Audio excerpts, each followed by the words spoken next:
Welcome back to Living with a Classic and Daily Driving a Classic Weekly, where I try to daily drive classic cars. At the moment, I'm in my 1991 Daimler XJ40, which is the same as a Jaguar XJ40, just with, nicer trim. And it's been about 2 days ago since I drove this, and I was just going to grab something from the car. And I turned the key in the lock, and the central locking wasn't working. Only one of the locking things went up. And then I noticed a few other things. Interior lights were extremely dim and nothing happened when I cranked it. So I just grabbed the multimeter, grabbed a camera. Let's see what's going on. It ran fine when I drove it last. Started no problem because I took an errand, stopped, went out, started again. So sort of want to see what's going on. Hopefully it's just the battery going bad. It is kind of old, but let's see if we can figure out what's going on. I grabbed some jumper cables. I have grabbed the keys for spare car, and I grabbed the multimeter just to see what's going on. Set it to measure volts. Put the positive in there. Try and do all this one-handed for you guys. There we go. Get the negative on there. And 7.2. Yep, definitely completely dead. And getting 7.2 there as well. So not an issue with the battery connectors being loose or anything like that. I'm going to start up the old Saab sitting over there. Let's see if this thing fires up. We can possibly use that to jump to Daimler. Let's see. Central locking worked here at least. And this thing hasn't moved since I took it for its inspection, which, yeah, that gear lever there is a little annoying. Alright, that fired into life. Perfect. I'll just maneuver it over there, and let's see if we can help the Daimler out a little bit. Let's turn off anything that puts an extra draw on the alternator and battery. Lights off, interior fan off. Let's see, I believe the battery is on this side, which should be really good.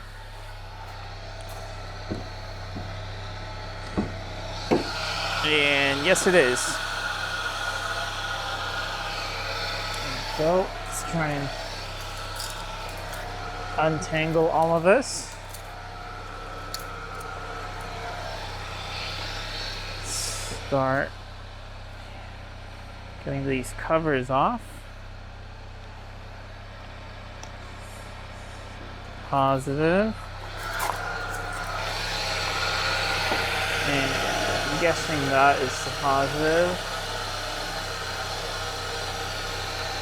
Black is probably negative, but it's quite dirty. Yeah, there's a plus there. Just always want to, double check, make sure.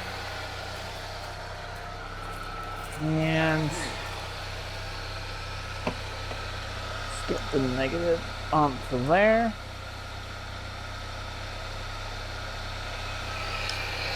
And we should hear a change of load, probably change of engine out here. Yep. Alright, definitely alternator going here. I'm gonna let it go for a little bit, but let's just for fun check that we're getting some sort of charge over here.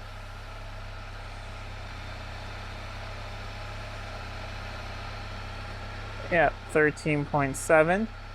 So we'll give that a minute or so. Let that charge up a bit, and then let's see if this thing fires into life.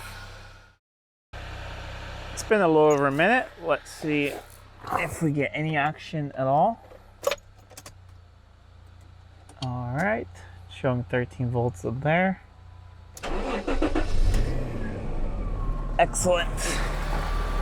We will disconnect the Saab. You don't want them both charging at the same time. There we go. Put that to the side. Remove that. And do the same for the other side. And just really quickly check, because this thing should be charging pretty well right now. right, 14. 41.4. Yeah, that's charging really well. Okay. Let this thing idle for a bit here. Put some charge into that battery. I'll put the sob away. Did a very good job. And then I think it's time to check out the health of that battery. And also maybe see if we have a parasitic drain or something like that. Also going to double check that none interior lights or anything like that are on. I do remember correctly. Oh yeah, I remember something from earlier. All right, I'll put the sob away and then I'll let you guys know what I just thought of. So just as I was putting the sob away, I remembered something what happened last time I took this for a drive. I had my daughter along. She's out in the back. And I remember when she got out, she's always quite intrigued by the picnic tables back here. And she was playing with one thing. And I don't know why I didn't really think of it, but I'll show you guys. So back here, we have this little light, as you can see, with a dimmer function. So it's sort of off, on, and then you can sort of dim it. And that was on. So my guess is that even when you lock the car, these don't turn off. And that being on all day for 2 days, that probably is what drained the battery, because she really likes these picnic table stuff, which is, you know, one of the reasons I got this car, because it'd probably be awesome to have these sort of things in the back seat. Now, when I was a kid, I would have loved that. So maybe it's just as simple as that. But I think we can test it. We will turn that on to the way it was. It was basically like that, kind of dim. And I'll go up, we'll turn off the car, lock it, and see if this turns off. So I don't actually know. I haven't really checked that before, because I don't think that there's anything else particularly wrong with the car. So, let's see. Turn it off, and we're just gonna close this door. And then when I open that, that comes on, and that should turn off when I just lock the car. Let's see.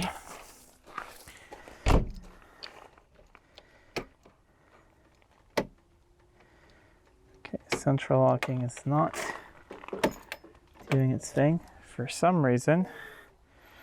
All right, I'm gonna see if I need to maybe close the bonnet to have a look at that. All right, so after a bit of troubleshooting, there's actually nothing wrong with the door locks. It's just that the battery was so low that it didn't want to activate them. But I started up the car again, just barely started, and yeah, it's charging up here at the moment. So I'm gonna pull it into the storage unit and then just hook up a trickle charger, one of those that can restore batteries a little bit as well, and have that on for a day or so and see what happens, because yeah, the battery is definitely not fully charged by that tiny bit of driving. And yeah, I don't want to go for a longer drive now, just to have it charge up, and you know, maybe that not being the issue. But I did see that that little light in the back, it stays on even when you lock the car, so that seems to have hopefully been the issue. But I'll get back in a couple days, we'll put that charger on, and then we'll do a health check on the battery. And maybe it's not perfect, but as long as it's pretty decent, it's good enough for now, and then I can get a new battery for his car later. But we can also do one of those little drain tests to see if it actually has a parasitic drain or not. It's 2 days later. I've had the battery charging on this small little slow trickle charger for 2 days. It's reached the green there, so it should be fully charged. It's disconnected from the car. Just removed the charger a couple minutes ago. So I thought we'd hook up this battery tester, and you can fill in, you know, the cold cranking amps, or this one is labeled as in amps EN. I don't know what the various ones mean, but you can fill in whatever you want. So this should be 480 EN, and this will tell me how good or bad the battery is. Out of vehicle, because it's not connected up both sides. EN 500. Okay, Okay, that seems to be the lowest it goes, so I'm gonna restart the test. So it might not be the best result because it's supposed to be 480 and doesn't go that low, but it's better than nothing.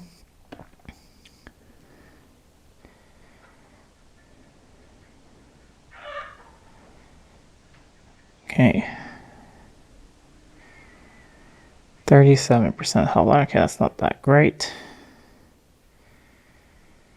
Definitely told me to replace the battery, so something maybe I do need to do, but it hasn't actually left me stranded at all yet. But yeah, I think I will order up a new battery next time I'm at the parts store. It's gonna get colder now, and the battery definitely needs to be better, but I don't think that's why it didn't start. I think it's because of that light back there. But I think we can try 2 more things.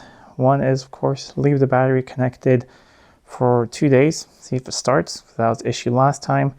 And then we can also see if there is a parasitic draw, and we can test that with a multimeter. Just to be sure, I'm going to do a parasitic draw test. Basically, have all the doors shut, all the lights off, everything. Fully charged battery, which it is. And we're going to measure if there is a current draw between, the negative on the battery and the negative connector here.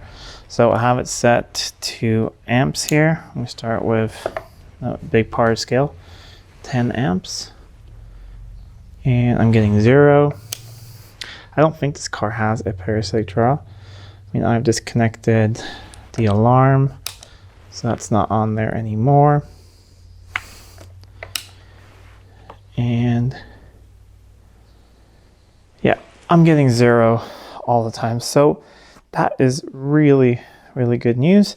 However, I do think the battery is a little bit bad, but what we're going to do now just for fun is I'm going to connect up the battery, let it sit for a day or 2, like it happened before. I think it was 1.5 day it sat, and we're going to see if it wants to fire up after that.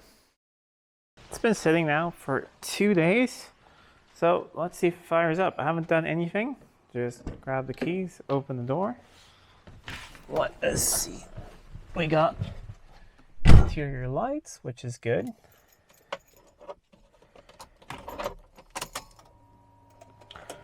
That's promising. All right. There's definitely no issues at all. And the central locking works as well. And when I open the door, they all pop up. So that seems to work. That was probably just a low voltage issue before. And that's it for this video. So I think the problem was just a little light in the back that was on. So now I'm going to be really careful every single time I park this thing up, just to make sure that that light is not on. I understand, kids in the back seat, they'll play with pretty much anything, and that's probably a fun thing to spin around. So just gonna make sure that it's in the off position when I leave the car. I will also pick up a new battery next time I'm at the parts store, because winter's coming. I don't plan on driving this, in the snow or anything like that. However, it's gonna get cold pretty soon, and battery health, it definitely does deteriorate when it gets colder outside. So it's always good to have a good fresh battery to minimize any other issues with the car. So I hope you liked this video. If you liked it, please give it a thumbs up, share it with your friends. If you're not already subscribed to the channel, please do subscribe to the channel. It really does help out a lot. I want to continue to thank you all my supporters on Patreon for their continued support. It really means a lot. Until next time, I'm Adam, and this was Living with a Classic. I'll see you soon.